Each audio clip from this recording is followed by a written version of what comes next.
spark saturation. What we're doing here today is we're bringing in the basics. We're letting you know what it is that you, we're letting you know what it is you need to remember.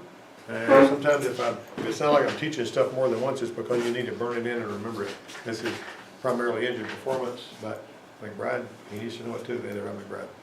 Need to know anything I've learned. Yeah. Well, these are little fun facts about spark plugs. A lot of people claim to be the first to patent the idea of the spark plug, okay? But patent records go back as far as the late 1800s. Robert Bosch and Albert Champion are a couple of familiar names. Champion, you can imagine which spark plug company he founded, right? Okay, The so cheap ones. there was even a guy submitted by Kellogg Lee Guinness of the Guinness brewing family. They made beer, but he made spark plugs too, on that. All right, but Albert lost the Champion Ignition Company he founded in Flint, Michigan to investor drama, okay? After, though, he was named president of AC Spark Plug Company, which was formed with backing from Buick. Buick was named from a German guy named David Buick. Isn't Buick a German name? And so, I've never heard that. but anyway, David Buick originally came over here and he knew how to put porcelain to cast iron and make bathtubs. I mean, that's genuinely what he came for. He had a way of doing that. Nobody else knew how to do it. But anyway, some people said that's why the old Buicks look like a bathtub turned upside down. But I don't know, I just make it up. Okay, so who gets the credit? In 1901, Robert Bosch asked Gotthard Honold, with engineering, I probably mispronounced his name, with engineering a magneto ignition system based on what was then known as the electric arc ignition. You see the distributor here? And that Bakelite and all that, and you turn that, these magnets, you got a little spark plug right there. This right here, I'm gonna tell you, this crank telephone works on the same basic principle. And the reason I know about that crank telephone is when I was a boy growing up, nobody used a smokehouse for a smokehouse anymore, but they used it to put junk in. And most people around, most of the farms around there, when you go, if you went in and started piddling around, you'd see these old 78 RPM record players in there, and you would see these old telephones that look like that one right there. Well, they had a couple of wires coming off the end over there. So if you grabbed a hold of those wires and somebody turned that crank, man, it would fire you up. And somebody'd say, hold these two wires, and if they said that and it was hooked to one of them things, you knew you was gonna get fired up. So that, spinning inside those magnets generated a heck of a lot of juice, But anyway, I just remember that crank telephone because it looked so much like that early ignition system. Now, no engine will run without the proper amount of homemade lightning, right? Now, it takes a lot of voltage to punch through plain old atmosphere, let alone the tightly packed molecules in the combustion chamber, but the gasoline molecules that are in there with the squeezed air provide a current path that goes away as they unite with the oxygen. So your coil saturation is here, your kilovolt, your firing line is here, your spark duration is right there, and then this is leftover energy, right? The last of the hydrocarbon is burned off, and that's why you get that upkick. We talked about that before, but I gotta burn it in so you guys can remember it. Put this book over the other ones, and put that one over there too. The pop of an ignition spark in the open air is like thunder. You know how whenever you ever seen the lightning and then counted until you heard the thunder and you know how far away it was? Well, see, whenever you hear that thunder, it's because it's punching a hole in the atmosphere. When the air rushes back in, that's where that thunder is. Well, when you hear a spark pop, it's the same thing, except you hear it right away and it's little and it's close by, right? And that's what that deal's all about. Now, so you're making this lightning, we harness it for our own purpose. You got a step-up transformer here, we call it an ignition coil. So we put B plus 12 volts into the primary terminal. From the pointer of the module, you're going to be making and breaking this. All right. Now this is an iron core, and this is your secondary winding, and this is your primary winding. And so there's lots and lots and lots of wraps in here, like a million or something. And right here, there's a few hundred or whatever, maybe 1,000 or so. And it directly correlates with if you've got 100 and you step it up to 100,000. You basically multiplied you collapse that field, you multiplied the 12 volts by that number, which is really high. So you get a lot of spark coming out of here on that. Okay, so magnetism makes in voltage in copper. I tell you, take a piece of wire and run a magnet through it, you're going to see a voltmeter needle bounce if you do that. You ever take you ever take 2 voltmeter leads and stick them in a lemon? You'll read voltage there. You can take a little, like an LED, and stick it in there. It may light that LED a little bit because of the acid in it. Okay. You can take a laser like this and shoot a lemon wedge that's been cut, and it looks like the whole thing's radioactive and it's gonna explode, and if it's on somebody else's table, they get really spooked. But you can't see where that laser is coming from, you know what I'm saying? All right, saturated with a magnetic field, a collapse produces a voltage spike. So basically in here you got it's a little electronic ignition distributor that somebody drew up, you know, I just borrowed. Turn the ignition key on, powers up the coil. When the coil makes, you know, this right here makes the coil fire, and then you get the spark here. This sorts out the spark and sends it where it needs to be. Okay, properly controlled in time. So winding 1 is the primary winding. The end of the primary winding is connected either directly or indirectly to the ignition switch. Okay, but for a long time the ground side of the ignition coil was switched on and off by a set of points. These points right here, they'd open and close. And I got that over that board right there. You can play with that. Open and close it. That condenser right there is really necessary. If that condenser is not in there, what will happen? It won't even hardly run if it starts at all. The spark will be really weak. And also, every time you open those points, it scorches them a little bit. So if you open the points and there's a condenser there, that little voltage that would ordinarily try to spark goes into that condenser. Alright, the ones without points, do they need that condenser? No. And the only reason you have to have, well, I'll back up that. They've got one in the circuitry of the module usually. That's Yeah, what I'm saying, yeah. because I seen one on my truck, Yeah. they don't have points. Yeah. Yeah, well, I mean, that's what you're talking, that's for radio noise. Oh, is That's it? what that is. Yeah, if you see one of them condensers hanging somewhere, that's to keep the radio from picking up RFI. Because that thing stores, you know, those little RFI spikes that are coming, or anything that's coming out of your alternator or whatever, or the ignition coil, it actually will store those. It's not so it'll run better, so you won't hear radio noise. You don't hear, and you don't want it bothering anybody else's radio either. Distributors with 2 sets of points extend coil saturation time for a hotter spark because they can stay closed longer than a single set of points can, right? Uh-oh, I bumped that one, backed up. That's Ford 1975 Duraspark. Did I go 2 times? Yes, I did. All right, the points, wait a minute. I went the wrong way. There's the points. Here we go. The distributor rotates at camshaft speed, which is half crankshaft speed, and you'll have 6 cylinders, you'll have 6 bumps, 4 will have 4 bumps, 8 will have 8 bumps, whatever. The number of bumps determines how many times the point's open, and when it fires the coil, this has got to be pointing in the right, you know, spark plug tower. Or have the older breaker points open once per cycle. Now, some of the ones, like the Volkswagen Bugs that my dad worked on for so many years, they had this condenser outside the distributor. Well, they did. You know, that's right here. So points disappeared. It's a good thing. I always having a fool with the points. Like on that Cadillac, you know, whenever he put the electronic ignition on the Cadillac, on the old 71 Cadillac, it started and ran better, and the spark was hotter and all that kind of thing. You always get better spark that way. Distributor cap, rotor, back in advance. There's your reluctor armature. It's not too hard to figure out. Electronic control module with a little transistor showing in there. And there's your coil ignition switch. Now, one of the things they left out of this, sometimes they'll have an internal resistor on that coil. Sometimes it's got an external resistor like I got on that board over there. This is GM's HEI 1974. I kind of covered it up with that image right there. But this is an HEI 4-pin module. It looks like that. You may have even seen it. That Chevy 350 out there has got one of those on it like that. And so that's how that operates. Over there, this coil right here is in the top of the distributor on most of those though. So it won't typically have it separate, but it would fire that way anyway. All right, this is Ford's 1975 Duraspark.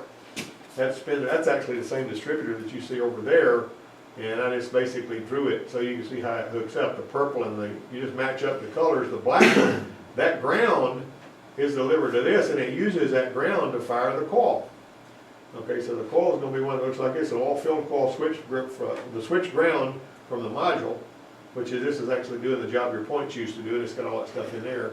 One of these cost about $20, and that's why I was telling John when he was driving his truck up until yesterday, that he needed to have one of these put behind the seat. So if it burns out, you know, you'll have one hot and run. All right, Chrysler 1972. They basically started this before GM or Ford. And some of the Asian vehicles had a little igniter module that was triggered by a set of points. Now you could put a points distributor, believe it or not, with just a set of points in it and 2 wires, you know, coming out of those points, and go into this module right here, on these 2 wires right here, and it would fire that. You wouldn't have to have a reluctor. It would, I don't know how well it would run, but it would work. Cause I mean, I can actually wire that one up on that board over there and just touch those two terminals together with a screwdriver and it'll fire the coil. Anyway, that's the way it looked, and that's like that module over there. It's got a transistor right here that's basically doing the work. All right. Okay, question 1. Here's your pop test, guys. Better be paying attention. What is happening at point F? Don't say it out loud, just write it down. What is happening at point F? Squiggle the lines. Right here. And squiggly line is not a good answer. Now, I showed you this early. I did, right? So you're supposed to remember that. If you weren't paying attention earlier because you didn't feel like it was important, your pop test is gonna burn you, right? Because I showed you the same pattern with all these same things marked, and I talked about what was going on. But was I tuned out when this was going on? What? All right. Question 2. What is point A?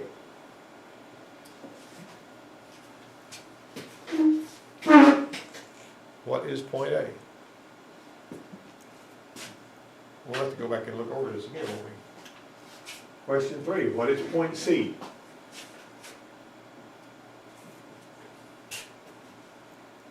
Don't you love these questions where you have to think about something and write it down? Teaches you how to think rather than teaching you how to guess at A, B, C, or D, right?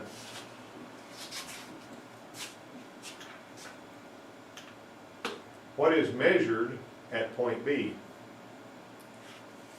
What measurement are we taking there?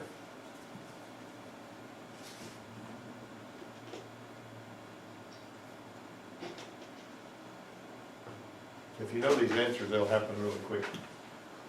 What's the reason for the bump at point B? Why is it there?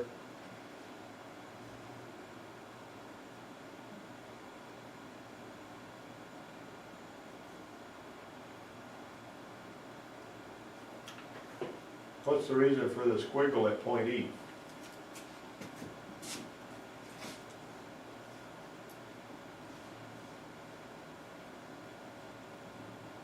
We're going to grade these in a little bit, you know. Everybody still writing?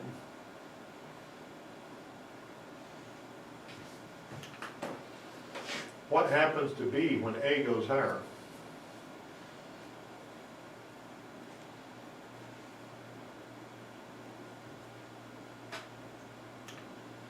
What does it mean if there is no squiggle at E? Scope pattern analysis to a certain extent. Mac Vandenbrink can look at a scope pattern and tell you that there's a lobe rounded off on a camshaft.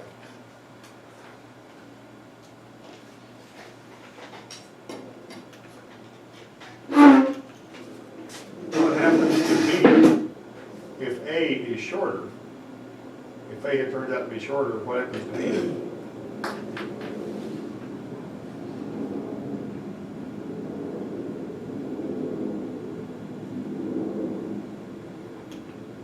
What determines the height of A in the real world?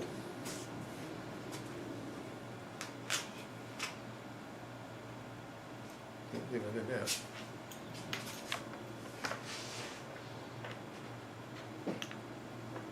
Hold on a minute.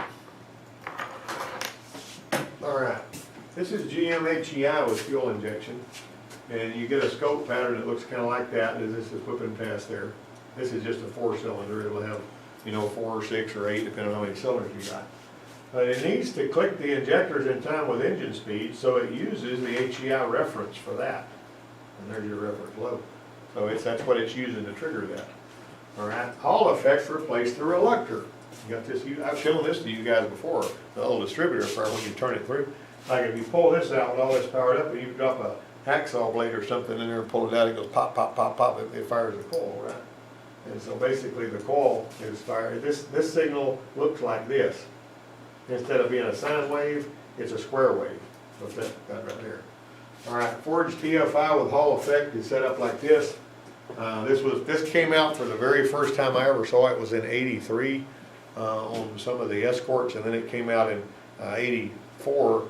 And stayed pretty prevalent until about 1991. It was still on some of the pickups and stuff. But anyway, this is I got used to this, and these modules used to burn out all the time. I used to replace those modules. As a matter of fact, I made this little tool right here for troubleshooting those ignition systems. There's a TFI module and that wires come loose right there. But I wired it up, I put an LED right there, and I've got a connector right here. You only have to hook up 3 wires to it. You plug this into to the module that's on the side of the distributor. If it's a no start, you ain't gonna spark. And this will flash if you got a stator signal, and this module will start the truck and you can drive it in. I put a heat sink on it because it's really, that's an actual tool that I built. Of course, like I say, it's been rode hard and put up wet. I use it for years and years, you know. Yeah, that thing keeps on doing that. Every time I touch something, it does that.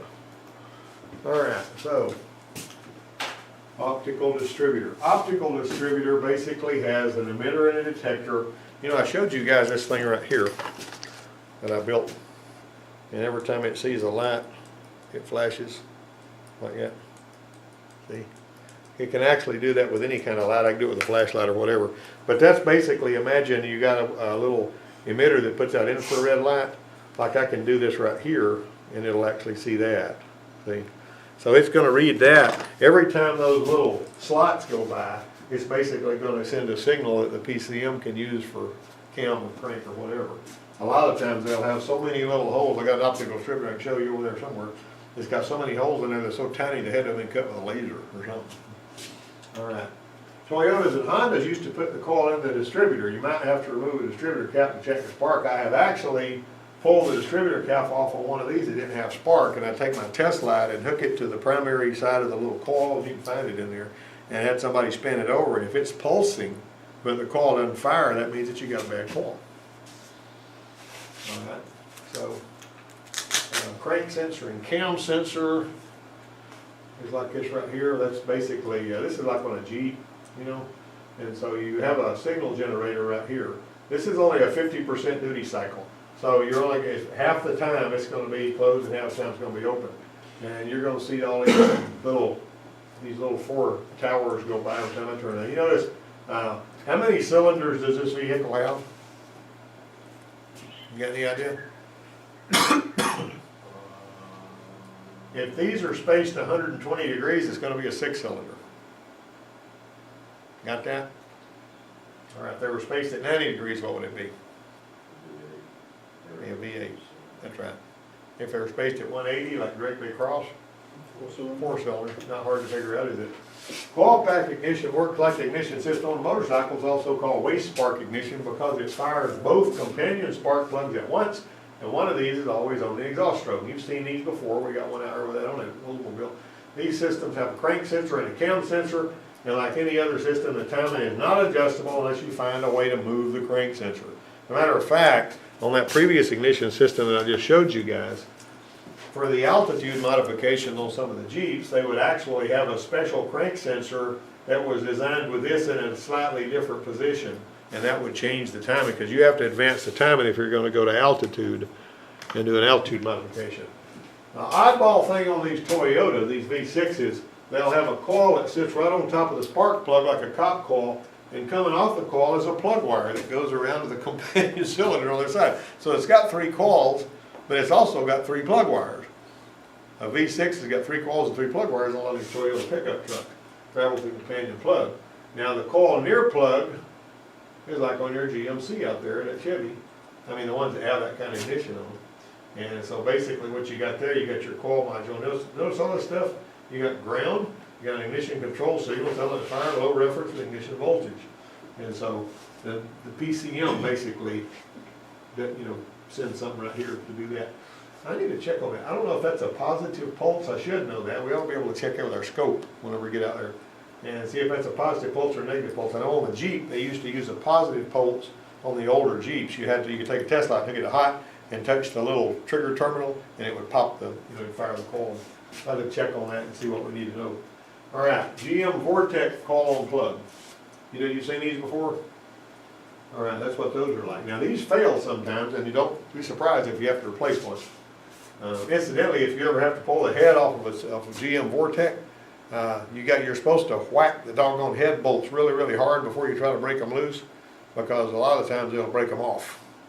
Whenever you're taking them out, they'll pop off down in there, and then you got to pull the head anyway. Pull the motor anyway. Anyway, that's what this is wired up. You see how that's wired up? You got the ground, ignition coil 1 control, very similar to the coil near plug. And you got your PCM up, and one fuse feeding, you know, those. All right, this right here is your cop coils. Like you see, yeah, that's going down in a well. Now, let me tell you something else. When you're putting spark plugs in one, and I've talked about this a zillion times, I have seen guys that didn't know no better would take a spark plug when they were getting ready to put it in there, they get it all gapped and everything, and they would just throw it down in the hole. And then they'd get their spark plug socket and try to start it. And a lot of times when they do that, they ding the first thread, it gets all crossed up, and then those aluminum heads, you drive a little ways, and then it blows the spark plug out. Then you got to fix the threads and all that kind of junk. I'm telling you, get a piece of hose and put on there and start that thing and screw it as far in as you can with your fingers.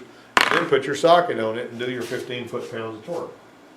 All right, so there's your high voltage connection. Your mold compound, secondary coil. This is another little cutaway. This one here's got a transistor in it, don't you see? And so, types of spark plugs. I bet you didn't even know about these. Look at this. Supplementary gap spark plug. You notice that this is a conventional spark plug. We're used to these, right? This one here has got the electrode going over there to the side. And a small clearance between the insulator reduces carbon accumulation on the insulator by preventing combustion gases from reaching that area. When carbon does accumulate, it diverts the voltage from the side electrode, follows the carbon path, and it burns away the carbon. So this is a self-cleaning spark plug. Okay, isn't that pretty cool? All right, now this is a surface discharge spark plug. They may be required in high compression applications or with high energy emission. They're used in rotary engines. They present a flush face to the combustion chamber, eliminates interference with the electrode tip, and exposes the spark to the entire air-fuel mixture, because they're all about flame propagation. Yeah, the 3-valve flush too. Yep, that's right. All right. Yeah, they got a bridge. Yeah, you got the Federal Mogul's Advanced Corona Ignition System. They had a cool picture. That's Federal, thanks to Federal Mogul for that picture. Uses high energy, high frequency electrical field to create repeatable controlled ionization, creates multiple streams of ions blowing out of there to ignite the fuel mixture throughout the combustion chamber. They don't want any part of it that's not burning. That's flame propagation is what they call that. Common mistakes. Lack of proper cleaning and improper torque are the most common mistakes. This is some spark plug experts that say this. Spark plugs that are worn out and require change have particularly been in the cylinder a long time. So, you know, some people say, well, if the aluminum head is really hot and you pull the plugs out, you'll bring the threads with it and all that. I had never experienced that. I'm sure it's possible.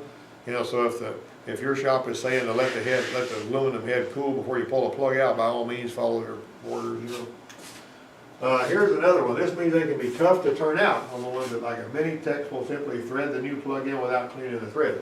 If you got any idea there's anything in those threads, you know, the varnish or whatever, it's a good idea to run a thread chaser down in there.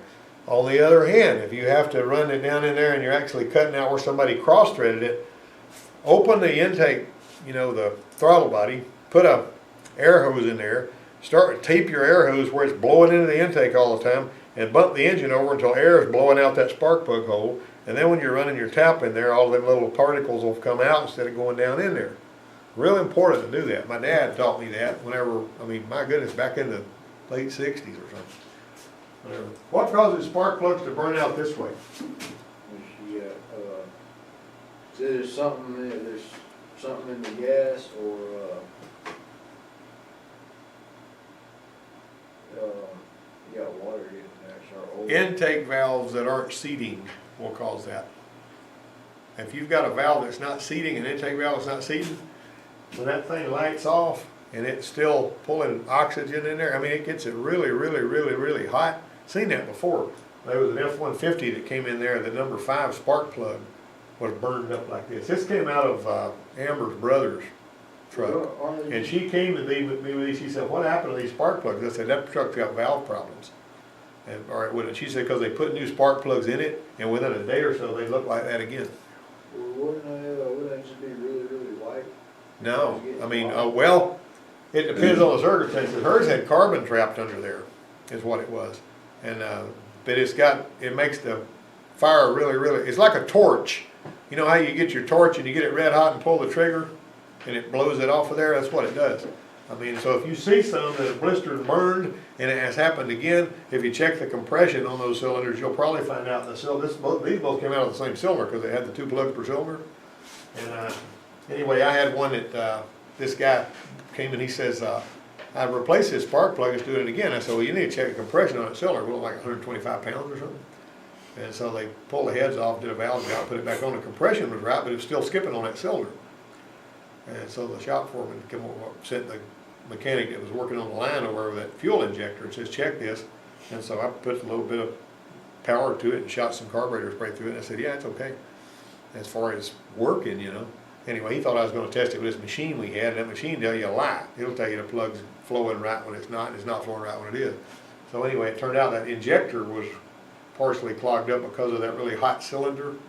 It stopped up the injector. We had to clean the injector to fix that and work really skip. But it was related to the same problem that was causing the plugs to burn out. Got it? Don't shine it laser in your eye, man.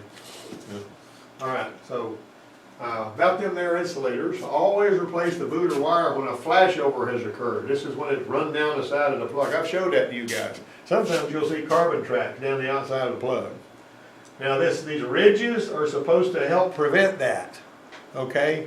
Did you know that? Did you know that's what those were there for? That's what those are there for. Now they improve the dielectric strength of these insulators. Something like GM will put these smooth ones on there. And I don't like those darn things because the plug vulcanizes to that, to the boot so that you can't hardly get it off without tearing the boot. As a matter of fact, I have been in situations where I needed to get a job done quick. And when I saw that it had that kind of plugs in it, I said, we need a set of plug wires too. I don't usually replace those every time I do a tune-up. But those things right there, you'll spend 10, 15 minutes on one spark plug trying to get it off there if you don't have some kind of a technique. You know what I mean? Them darn things are aggravating as all get out. GM puts them in about everything. But I like the ridges because not only do they prevent flashover, they also help the plug not stick so bad, you know.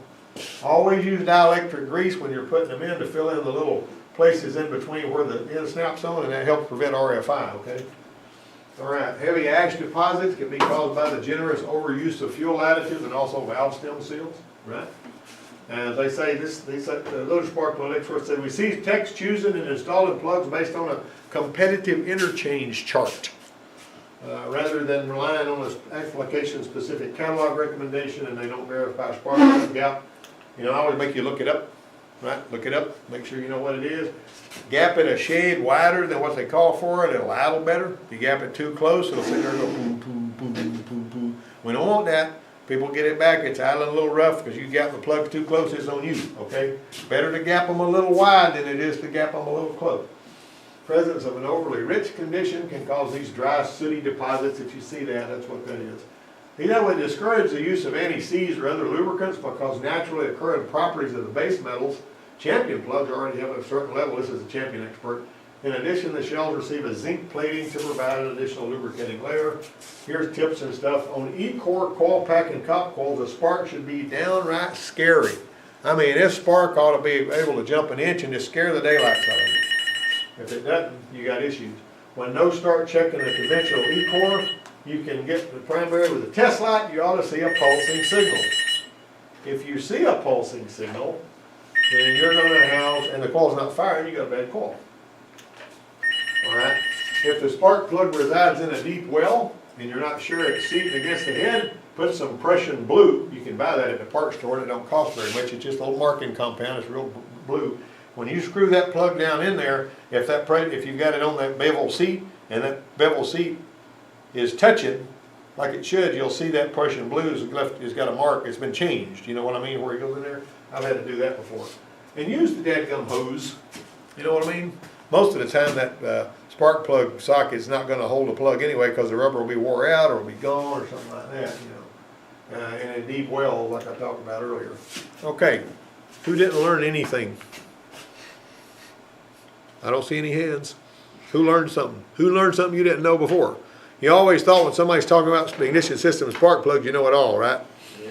But every time somebody talks about it, every time I've ever gone to any school anywhere, any class that I go to, sometimes I'll sign up with a class that sounds like it's fairly simple, like when I go to KC Vision or somewhere, and you'll be amazed how much you pick up from these other guys and the instructors. You're going to learn something, man, every time.